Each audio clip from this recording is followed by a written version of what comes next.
Hi, I'm Tim. Welcome to Watchbox, and thanks for logging on. If you love this watch, email me, tmosso@thewatchbox.com. It's in the description below. Your direct purchase and pricing email question line for buying this or any watch you see on the channel and any watch you see on our website. Reach out to me directly, tmosso@thewatchbox.com.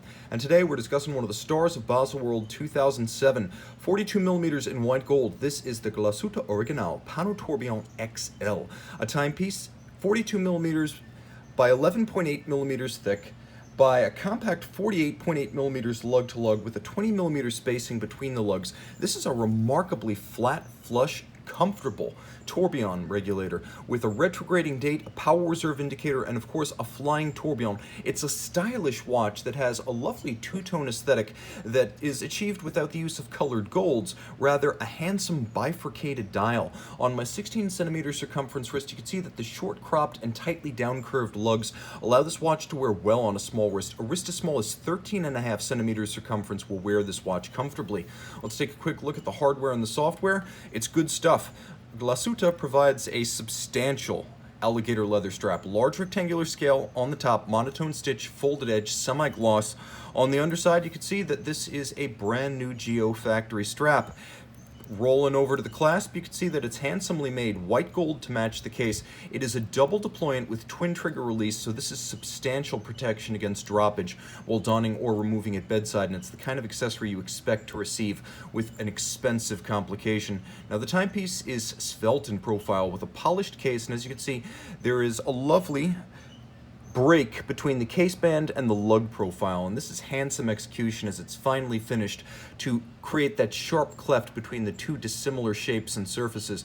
You'll note that there's a small fluted profile down the edge of the lug itself, and then the bezel has a vertical section and then a shallow conical section. Rotating around the watch, you can see there is a pusher adjuster for adjusting the retrograde date, and then rolling around to the crown side, you can see the crown is a Geo logo style. There's a lovely recessed case back that causes this sub 12 millimeter watch to look even thinner when it is on the wrist.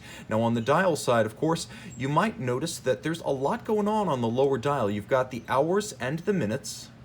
They are fully loomed, so there will be a loom shot. There is a power reserve indicator up and down for the 48-hour manual wind power reserve, and then there is a retrograde date, making this a surprisingly friendly everyday complication. Note the applique indices and tri-Arabic numerals on the base of the dial. Everything is the highest standard, and applique is the only way to go on an upscale watch. Now, we'll get super close to the signature piece, and that is the flying tourbillon, which is a filigree or wire-style tourbillon with no upper bridge. That's why it's called a flying tourbillon.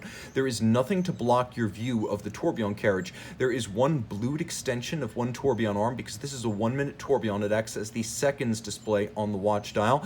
It is, as you can see, equipped with an overcoil hairspring made by hand. So as with the original Abraham Louis Breguet tourbillon watches of the 19th century, this one is designed for precision, not just beauty. It's beaten away at 21,600 vibrations per hour, but I don't want to undersell the beauty of it. It's that. As you can see, the black polished carriage is turning black at any angle but flush to the camera. The screw head's likewise black polished. There's mirrored beveling on the edge of the cage components. And then if you look very closely, you can see that the capstone is a brilliant cut diamond. There are actually 2 diamonds in the capstone assembly, and unlike the synthetic rubies in the case, these are real diamonds, possibly the best use of diamonds on a men's watch ever.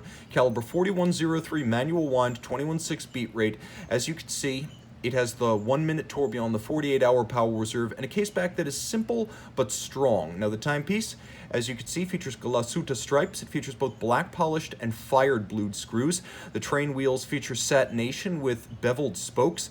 You will appreciate the fact that there is a mirrored anglage on the spare bridge profiles. There's a little bit there, and you will enjoy what's provided. But my favorite detail is the pivot jewel set in screw-fixed golden chaton, another nod to the pocket watch era when Glashutte was in its first glory as the center of German watchmaking, and, truth be told, one of the finest centers of watchmaking in all of Europe. The 35 jewel movement is adjusted in a high horology 5 positions, and if there's any drawback, it's that the watch is 30 meters water resistant, which means you can't take it swimming. But then again, that's why you have your GOCQ.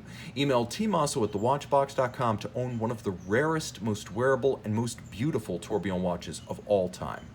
And here's the promised tourbillon loom shot.